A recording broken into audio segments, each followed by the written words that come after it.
Hello বন্ধুরা, সবাই কেমন আছো? আশা করি ভালো আছো। গরম পড়েছে, একটু আজকে কুমড়ো শাক করব, সেটাই তোমাদের সাথে শেয়ার করব। কুমড়ো শাকটা কেটে নিয়েছি, জলে ভিজিয়ে রেখেছি।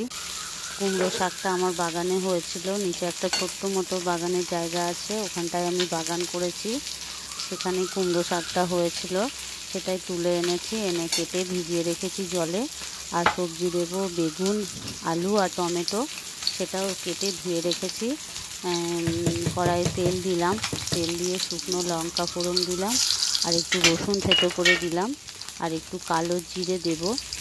কালো জিরে শাকে দিলে খুব ভাল লাগে, সেটা লাউ শাক পোস্ত যদি করো তাতেও দিলেও ভাল লাগে। একটু দিলাম। আজকে আমি পোস্ত দিইনি, শুধু সর্ষে বাটা দেব, সর্ষে বাটা দিয়ে করব। পোস্ত দিলেও ভালো লাগতো। কুমড়ো শাক বন্ধুরা যদি বড় বড় হয়, কুমড়ো শাকের ডাঁটার গায়ে যে সরু সরু কাটা মতো থাকে, ওর জন্যে অনেক সময় কুমড়ো শাক হালকা গরম জলে ভাপ দিয়ে নিয়ে জলটা ফেলে দিতে হয়, তারপর চটকাতে হয়। কিন্তু এই কুমড়ো শাকটা দেখলাম একদম কচি হয়েছে, সেজন্য তুলে আনলাম। সবজিটা ভাজার সময় একটু নুন হলুদ দিয়ে দিলাম। ওটা দিয়েই, হলুদ আর নুনটা দিয়েই ভালো করে নেড়ে নেব, ভালো করে ভাজা ভাজা করে নেব।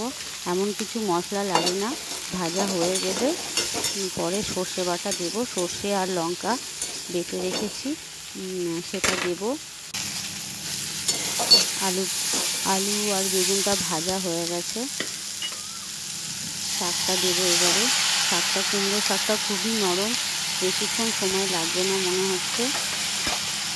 একটু নেড়ে চাপা দেব, চাপা দিলে যে জলটা আছে জলটা বেরোবে, তাহলেই আলুগুলো সিদ্ধ হয়ে যাবে। আলুগুলো আর বেগুনগুলো একদম ছোটো করে কেটেছি, যাতে শক্ত, আর বেগুন তো হয়ে যাবে কিন্তু আলুটা যাতে শক্ত না থাকে, একদম ছোটো ছোটো করে কেটেছি। নুন তখন আমি দিইনি, এখন নুন দিলাম।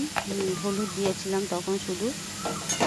একটু মিষ্টিও দেব, শাকে সবসময় একটু মিষ্টি দিতে হয়, কিন্তু যাদের সুগার আছে বা ডায়াবেটিসের রোগী, তারা মিষ্টিটা অ্যাভয়েড করাই উচিত।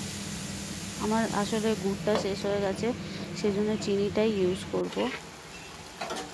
মনে হচ্ছে জল বেরিয়েছে। শাক জিনিস সবসময় হালকা হাতে নাড়ানাড়ি করতে হবে, কারণ বেগুন আছে, হালকা খুন্তি দিয়ে নেড়ে নিতে হবে। দেখতে হবে আলুটা সিদ্ধ হয়েছে নাকি। আলুটা মনে হচ্ছে আর একটু সিদ্ধ হবে, একটু সিদ্ধ হলেই আমি সর্ষে বাটাটা দেব। আমি সর্ষে বাটাটা দিয়ে দিলাম। গরম পড়েছে, সেই জন্য বেশি সর্ষে বাটা দেবো না, সামান্য একটু দেবো। বন্ধুরা, আমার রান্নার রেসিপিগুলো যদি তোমাদের ভালো লেগে থাকে, অবশ্যই তাহলে লাইক করবে, কমেন্ট করবে, শেয়ার করে দেবে, পারলে সাবস্ক্রাইব করে দিও।